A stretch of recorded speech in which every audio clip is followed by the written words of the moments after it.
Okay, ಬನ್ನಿ ಪ್ರಜ್ಞಾ, ಇವಾಗ ನಿಮ್ಮ ಪ್ರಶ್ನೆ. ಏನೋ ಒಂದು ವಿಷಯಕ್ಕೆ ಅಳ್ತಾ ಇರ್ತೇನೆ, ಅಳ್ತಾ ಇದ್ದಾಳ ಅಂತ ನೋಡ್ತಾರೆ, ಅಲ್ಲೇ ಬಿಟ್ಟು ಸುಮ್ಮನೆ ಹೋಗ್ತಾರೆ.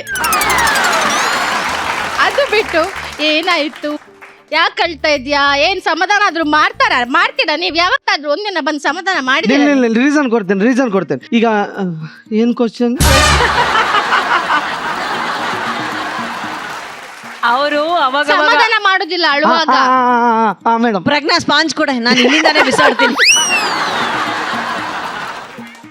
ನಾನ್ ನಿಜ ಹೇಳ್ತೇನೆ ಮೇಡಮ್, ಕೇಳ್ಬೇಕು ಅಂತ ಮನ್ಸು ಬರುತ್ತೆ. ಅದಕ್ಕಿಂತ ಮೊದ್ಲೇ ಅವಳದು ಈಗೋ ಇದೆಯಲ್ಲ ಮೇಡಮ್, ಅದು ಅಡ್ಡ ಬರ್ತದೆ ಅವಳದು. ಯಾರ್ದು? ನಿಂದೆ. ಎಂತ? ನೀನ್ 3 ಸಲ ಕೇಳಿದ ಮೇಲೂ ಹೇಳುದಿಲ್ಲ. ಏನ್ ರೀಸನ್? 4 ಸಲ ಕೇಳ್ಬೇಕು, 3 ಸಲ ಯಾಕೆ ಕೇಳೋದು? 3 ಸಲ ಹೇಗ್ ಗೊತ್ತಾ? ಯಾಕೆ ಕಲ್ತಿದ್ಯಾ ಆಯ್ತು, 3 ಸಲ ಮುಗ್ದೋಯ್ತಾರೆ. ಕೋರ್ಟಲ್ಲಿ ಕೂಗ್ತಾರಲ್ಲ ಹಂಗೆ. ಅದು ಮುದ್ದು ಮಾಡ್ಬೇಕು, ಚಿನ್ನ ಮುದ್ದು ಇಲ್ಲಿ ಬರ್ತದೆ. ಅಯ್ಯೋ, ಆಯ್ತು.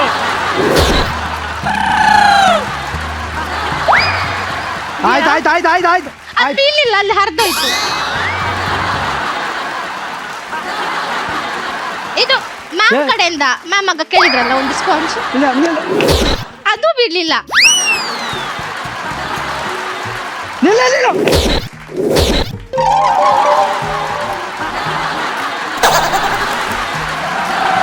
ಅವಳು ಅಳ್ತಾ ಇದ್ರಿ, ಯಾಕೆ ಅಳ್ತಾ ಇದೀಯ ಅಂತ ಹೋಗಿ ಕೇಳು. ಇನ್ನು ಕೇಳ್ತೇನೆ ಮೇಡಮ್. ನಿಮ್ ಜೊತೆ ಎಲ್ಲ ಪಳಗಿದೀನಿಲ್ಲ ಮೇಡಮ್. ಪ್ರೇಮ್ ಸರ್ ಅಂತೂ ಸಿಕ್ಕಾಪಟ್ಟೆ ಟ್ರೈನ್ ಮಾಡಿದ. ಅಲ್ಲಿ ಹೋಗಿ ಕೂತ್ಕೊಂಡು ಪ್ರಜ್ಞಾ ಅದೇನ್ರಿ, ಪ್ರಜ್ಞಾಗ ಏನಾದ್ರು ಒಂದ್ ಪ್ರಾಸ ಹೇಳಿ ಬೇಗ. ಪ್ರಜ್ಞಾ, ನನ್ ಮನೆ ಯಜ್ಞ, ನೀನ್ ಉರಿತಾ ಇದ್ರೇನೆ ಲೋಕ ಕಲ್ಯಾಣ. ಕಲಿಯೋ. ನೀವ್ ಯಜ್ಞ ಅಂದ ಕೂಡ್ಲೆ ಒಂದು ಲೈನಿಗೆ ಹೊಡಿತಾಳೆ ಅವಳು. ಯಜ್ಞ ಅಂದ್ರೆ ಯಾಕೆ ಹೊಡಿತಾಳೆ? ಹೆಗ್ಗಣ ಹುಡುಗಿ ಹೆಸರು ಅಂತ. ಯಜ್ಞ ಅಲ್ಲ ಕಣೋ, ಯಜ್ಞ. ನನ್ ಯಜ್ಞ ಅಂದ್ರೆ ಹೆಗ್ಣ ಅಂತ. ನೀನು ಯಜ್ಞ ಅಂದ್ರೆ ಹೊಡಿಯೋದಲ್ಲ, ಸಾಯಿಸ್ತಾಳ. ಈಗ ಪ್ರಶ್ನೆಗಳೆಲ್ಲ ಮುಗೀತು. ಇಷ್ಟೇ ಪ್ರಶ್ನೆಗಳಿದ್ದು. ನಂದು 2 ಪ್ರಶ್ನೆಗೆ ಮುಗೀತು. ಅವಳ್ದು 1000 ಪ್ರಶ್ನೆ. ನೀನ್ ಕೇಳೇ ಇಲ್ವೇನಾ? ಅದಕ್ಕೆ ನಾನು ಅವಾಗ್ಲೇನೆ ಹೇಳಿದ್ದು, ಏನೇನ್ ಇಂಪಾರ್ಟೆಂಟ್ ಕ್ವೆಶ್ಚನ್ಸ್ ಇರುತ್ತೋ ಸ್ಟಾರ್ಟಿಂಗ್ ಅಲ್ಲೇ ಕೇಳ್ಬಿಡಿ. ಇದೆಯಾ ಏನಾದ್ರು? ಸರಿ, ಪಾಪ ಧನು ಅಳ್ತಾ ಇದ್ದಾನೆ, ನೀನ್ ಕೇಳ್ಕೊ ಹೋಗ್ಲಿ. ಧನು, ಇಲ್ಲಿ ಕೊಟ್ಟಿರೋ ಪ್ರಶ್ನೆ ಕೇಳ್ಬೇಕು, ಯಾವ್ದೋ ಕೇಳಂಗಿಲ್ಲ. ಮಕ್ ಕೊಡ್ಸ್ಕೊಂಡು ಪ್ರಶ್ನೆನೇ ಮರ್ತಾಯ್ತು. ಏನೇ ಇದ್ರು ಅದು 4 ಗೋಡೆ ಮಧ್ಯೆ ಇರಬೇಕು ಅಲ್ಲ. ಅವಳಿಗೆ ನನಗೆ ಏನಾದ್ರೂ ಜಗಳ ಆದ್ರೆ, ಅದು ಅವಳಿಗೆ ನನ್ನ ಮೇಲೆ ಅಸಮಾಧಾನ ಆದ್ರೆ ಎಲ್ಲರ ಮುಂದೆ ಬೈಯೋದು ಯಾಕೆ? ಅದಕ್ಕೆ ಇರೋ ಒಂದ್ ನಿಮಿಷ ಧನು, ಪ್ರಶ್ನೆನೇ ಇಲ್ವಲ್ಲ ಅದು. ಕುರಿ ಪ್ರಶ್ನೆ ಇತ್ತೋ ಇಲ್ವೋ, ಪ್ರಾಬ್ಲಮ್ ಅಂತೂ ಇದೆ. Correct. ಸತ್ಯ ಕೇಳೋ. ಅವ್ರಿಗೆ ಗೊತ್ತಿದೆ, ಅದು ನಿಮ್ದು ನಮ್ದು ಸೇಮ್ ಅಲ್ಲ ಸರ್. ಸಪೋರ್ಟ್ ಮಾಡಿದ್ರೆ ನನ್ನ ಚಡ್ಡಿ ಎಲ್ಲ ಬಿಸ್ತಾ ಇದೆಯಲ್ಲ. ಇಲ್ಲ ನಂಗೊಂದು ಫ್ಲೋ ಅಲ್ಲಿ ಬಂತು. ರಾಜು ಸರ್ ಹೇಳಿದ್ದಕ್ಕೆ, ರಾಜು ಸರ್ ಪರವಾಗಿ ನನ್ನ ಕಡೆಯಿಂದ. ಅಲ್ಲ, ಅದೆಂತ ಅಷ್ಟು ಹೊತ್ತು ನಂಗೆ ರೂಮಿಗೆ ಹೋದ ನಂತರ ಜಗಳ ಆಡ್ಲಿಕ್ಕೆ ನನ್ಗೆ ಅಷ್ಟು ಪುರ್ಸೊತ್ತಿಲ್ಲ. ಅದನ್ನು ಆಗಾಗ್ಲಿ ಸರಿ. ನಂಗೆ ಇನ್ನೊಂದು ಖುಷಿ ಏನು, ಮುಗೀತು. ಖುಷಿ ಏನಂದ್ರೆ ಇದು ಫಸ್ಟ್ ಟೈಮ್ ಹೀಗೆ ಎದುರ್ಕೊಂಡು ಹಾಗೆ ಹೋಗುದು. ನಂಗೆ ಒಂದು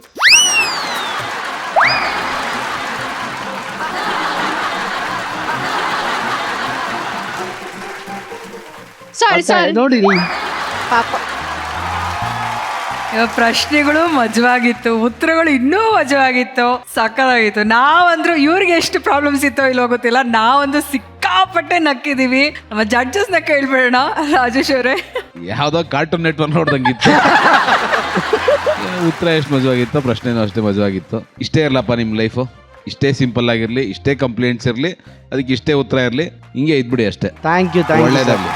ಥ್ಯಾಂಕ್ ಯು ಸರ್. ಛಾಯಾ ಅವರೇ, ನಿಜವಾಗ್ಲೂ ಜೋಡಿ ನಂಬರ್ 1 ರೀ ನೀವಿಬ್ರು. ನಿಜವಾಗ್ಲೂ ಸ್ಟೇಜ್ ಮೇಲೆ ಬಂತಿದ್ದಂಗೆ ಒಂದು ದೀಪಾವಳಿ ಅಂತ ಅನ್ಸುತ್ತೆ. ಪಟ ಪಟ ಪಟ ಪಟ ಪಟಾಕಿಗಳ ತರ ಹಂಗೆ ಯು ಗೇವ್ ಯುನೋ ಆ ಒಂದು ಕಲರು, ಒಂದು ಸೌಂಡು, ಮಸ್ತ್ ಅಂದ್ರೆ ಮಸ್ತ್ ಮಜಾ ಕೊಡ್ತೀರಾ ನೀವಿಬ್ರು. ನಾನು ಯಾವಾಗ್ಲೂ ಹೇಳಿದಾಗೆ ಸ್ಮೈಲಿಂಗ್ ಜೋಡಿ, ಎಂಟರ್ಟೈನಿಂಗ್ ಜೋಡಿ ನೀವು. God bless you. ಯಾವಾಗ್ಲೂ ಈ ರೀತಿನೇ ನಗ್ನಾಗ್ತಾ ಕಿತ್ತಾಡ್ಕೊಂಡು ಚೆನ್ನಾಗಿರಿ. ಮಾಲ್ವಿಕಮ್ಮ, ಚೆನ್ನಾಗಿಬ್ರು ಮಜಾ ಮಾಡಿದ್ರಿ, ಒಬ್ರಿಗೊಬ್ರು ಕಿತ್ತಾಡ್ಕೊಂಡು ಹೊಡೆದಾಡಿದ್ರಿ. ಅವಳು ಅಳ್ತಾ ಕೂತಿದ್ರೆ ಯಾಕೆ ಅಳ್ತಾ ಇದೆಯಾ ಅಂತ ಹೋಗಿ ಕೇಳು. ಅವಳು ಹೇಳಲ್ಲ, ಹೆಣ್ಮಕ್ಳು ಹೇಳಲ್ಲ ಕಣಪ್ಪ, ಅರ್ಥ ಮಾಡ್ಕೋಬೇಕು ನೀವು. ಮೇಡಮ್, ಇನ್ನು ಅವಳು ಹತ್ತಾಗ ನಾನು ಕೇಳಿಲ್ಲ ಅಂದ್ರೆ ನಾನ್ ಸ್ಪಾಂಜ್ ತಗೊಂಡ್ಬರ್ತೀನಿ ಬಿಡು. ನೀವು ನಂಬರ್ ತಗೋ, ಬೇಕಾದ್ರೆ ಮೇಡಮ್ಗೆ ಹೇಳು, ನಾನಿದ್ದೇನೆ, ನಾನು ಭರವಸೆ ಕೊಡ್ತೀನಿ. ಆಯ್ತಾ? ನೀನ್ ಯಾಕೆ ಎಲ್ರೆದ್ರಿಗೂ ಬೈತೀಯ ಅವನಿಗೆ?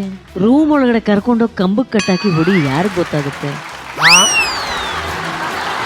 ಎಲ್ರೆದ್ರಿಗೆ ಯಾಕೆ ಗುಡ್ ಬೈತೀಯ ಐಡಿಯಾ, ಅಷ್ಟೇ? ಇನ್ನು ಹಾಗೆ ಮಾಡ್ತೀನಿ.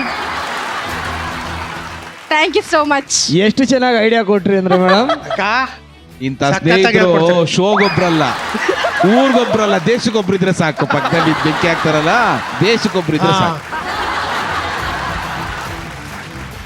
ಪ್ರೇಮ್ ಸರ್, ಆಯ್ತು, ಕಿತ್ತಾಡೋದ್ ಪತ್ತಾಡೋದೆಲ್ಲ ಈ ಸ್ಟೇಜ್ ಮೇಲೆ ಮಾಡಿ ಮನೆಗೆ ಹೋದ್ಮೇಲೆ ಲವ್ ಮಾಡ್ತಾ ಇರಿ ಆರಾಮಾಗಿ. ಒಳ್ಳೇದಾಗ್ಲಿ ಇವ್ರಿಗೆ. Thank you sir, thank you so much. Let's welcome ನಮ್ಮ ಮಾಕ್ಟೇಲ್ ಜೋಡಿ ಅಭಿಲಾಷ್ ಹಾಗೂ ಅವರ ಶ್ರೀಮತಿ ಅಪೂರ್ವ. ಅಭಿ ಅವರೇ, ಅಪೂರ್ವ ಅವರೇ, ಈ ಸ್ಪಾಟ್ಲೈಟ್ ಬೆಳಕಲ್ಲಿ ನಿಮ್ಮ ಭಿನ್ನಾಭಿಪ್ರಾಯಗಳಿಗೆ ಟಾರ್ಚ್ ಲೈಟ್ನ ಹಾಕಿ ಮನ್ಸ್ ಬಿಚ್ಚಿ ಮಾತಾಡಿ. ರೆಡಿ ಇದ್ದೀರಾ? Yes. Okay, your time starts now. ನನ್ನ ಫಸ್ಟ್ ಕ್ವೆಶನು. ಸೊ ಇವಾಗ ಗಂಡ ಹೆಂಡತಿ ಅಂದಮೇಲೆ ಸ್ವಲ್ಪ ವಾದ ವಿವಾದ ಬರುತ್ತೆ. ನಾವಿಬ್ರು ಮಾತಾಡ್ತಿರುವಾಗ ನಮ್ಮ ಮಧ್ಯ ಪಾಪುನು ಇರ್ತಾನೆ, ಓಕೆನಾ? ಯಾವಾಗ ಕಾನ್ವರ್ಸೇಷನು ಸ್ವಲ್ಪ ಹೀಟ್ ಆಗ್ತಾ ಇದೆ, ಯಾವಾಗ ನೀನು ವಾಯ್ಸ್ ರೈಸ್ ಮಾಡ್ತಾ ಇದೀಯಾ ಅಂತ ಗೊತ್ತಾದಾಗ ನಾನು ಹೇಳ್ತೀನಿ, ಪಾಪು ಇದಾನೆ, ಬಿಟ್ಬಿಡು ವಿಷಯ ಇಲ್ಲಿಗೆ, ಆಮೇಲೆ ಮಾತಾಡ್ಕೊಳ್ಳೋಣ ಅಂತ. ಅರೆ ನೀನೇನು ಮಾಡ್ತೀಯಾ? ಸ್ಟಾಪ್ ಮಾಡೋದೇ ಇಲ್ಲ ಅಲ್ಲಿಗೆ. ವಾಯ್ಸ್ ರೈಸ್ ಮಾಡಿ ಅರ್ಚಿ ಕಿರ್ಚಿ ಎಲ್ಲ ಮಾಡ್ತೀಯಾ. ನೀ ಅದು ಮಾಡಬಾರ್ದು, ಅದು ತಪ್ಪು. ಯಾಕೆಂದರೆ ಮಗು ಅದನ್ನೆಲ್ಲ ನೋಡ್ತಿರುತ್ತೆ, ಅವನ ಬೆಳವಣಿಗೆ ಮೇಲೆ ಅದು ಪರಿಣಾಮ ಬೀಳುತ್ತೆ ಅನ್ನೋದು ನನ್ನ ಕನ್ಸರ್ನು. ನೀನು ಅದನ್ನು ಸ್ಟಾಪ್ ಮಾಡಬೇಕು. ಖಂಡಿತ ನಾನು ಒಪ್ತೀನಿ, ನನ್ನ ಮಗನ ಮೇಲೆ ಅದು ಇಂಪ್ಯಾಕ್ಟ್ ಆಗುತ್ತೆ, ಅದು ನಾನು ಕಂಟ್ರೋಲು ಮಾಡ್ತಾ ಇದ್ದೀನಿ. ಜೊತೆಗೆ ಅಲ್ಲಿ ನಾನು ಒಂದು ಕೇಳ್ತಾ ಇರೋದಷ್ಟೇ, ಆ ಸಮಾಧಾನಕವಾಗಿ ನೀನು ತಗೊಂಡೋಗ್ಬಿಟ್ರೆ ನಾನು ಅಲ್ಲಿಂದ ಸಮಾಧಾನಕವಾಗಿ ಆಚೆ ಬಂದ್ಬಿಡ್ತೀನಿ. ನೀನು ಕೋಪ ಬರೋದು ಸಹಜನ, ತಪ್ಪು ಅಂತ ಹೇಳ. ನಾವಿಬ್ರು ಆಡ್ಕೊಳ್ಳೋಣ. ಮಗು ಇದ್ದಾಗ ನನಗೆ ಇಷ್ಟ ಇಲ್ಲ, ಮಗು ಮುಂದೆ ವಾಯ್ಸ್ ರೈಸ್ ಆಗಬಾರ್ದು ಅಷ್ಟೇ. ಅದೇ ಅದು ಮಾಡಲ್ಲ, ಬಿಟ್ಟು ಬಿಡ್ತೀನಿ ಅದನ್ನ, ಅದು ಬೇರೆ ಅಭಿ, ವಿಷಯ. ಮಾಡಲ್ಲ ಕಾಮ ಬೇಡ, ಮಾಡಲ್ಲ ಫುಲ್ ಸ್ಟಾಪ್. ಅಷ್ಟೇ. Yes, ma'am. Next subject. ನೀನು ಕೇಳು. ನನ್ನ ಪ್ರಶ್ನೆ, ನಾನು ಸಿನಿಮಾನ ನಂಬ್ಕೊಂಡು ಸಿನಿಮಾದಲ್ಲಿ ಜೀವನ ಮಾಡ್ತೀನಿ, ಸಿನಿಮಾದಲ್ಲಿ ಬದುಕ್ತೀನಿ, ಸಿನಿಮಾದಲ್ಲಿ ಏನೋ ಸಾಧಿಸ್ತೀನಿ ಅಂತ ದೊಡ್ಡ ದೊಡ್ಡ ವಿಷನ್ಗಳು ಇಟ್ಕೊಂಡು, ಅಂದರೆ ಆ ವಿಷನ್ನ ನಾನು ಹುಟ್ಟಬೇಕು ಅಂದರೆ ಒಂದು ಸರ್ಟೆನ್ ಟೈಮ್ ಹಿಡಿಯುತ್ತೆ. ಆ ಟೈಮ್ ಮಧ್ಯದಲ್ಲಿ, ಆ ಸ್ಟೆಪ್ಸ್ ಮಧ್ಯದಲ್ಲಿ ನೀನು ಮನೆಗೇನು ಮಾಡ್ತಾ ಇಲ್ಲ ನೀನು ಇದು ಬಿಟ್ಟು ಅದು ಮಾಡು, ಅದು ಬಿಟ್ಟು ಇದು ಮಾಡು ಅಂತ ಹೇಳೋದು ಯಾಕೆ? ಹೇಳಿರೋದು ತಪ್ಪು. ಇದಕ್ಕೆ ಮುಂಚೆ ನಾನು ನಿಂಗೆ ಸಾರಿ ಕೇಳಿದ್ದೀನಿ, ಅದಕ್ಕೆ ನಿನಗೆ ತುಂಬ ಫೋರ್ಸ್ ಮಾಡಿದ್ದೀನಿ ನಾನು. ಇದಾಗ್ತಾ ಇಲ್ಲ ಅಂದರೆ ಬೇರೆ ಏನಾರು ಮಾಡು, ಅವರೇನೋ ಮಾಡ್ತಾ ಇದ್ದಾರೆ, ಇವರೇನೋ ಮಾಡ್ತಾ ಇದ್ದಾರೆ, ನೀನು ಅದು ಮಾಡು, ಇದು ಮಾಡು, ಆ ಬಿಸ್ನೆಸ್ ಮಾಡು ಅಥವಾ ಮತ್ತೊಂದು ಮಾಡು ಅಂತ ತುಂಬ ಟಾರ್ಚರ್ ಕೊಟ್ಟಿರೋ ದಿನಗಳು ಉಂಟು.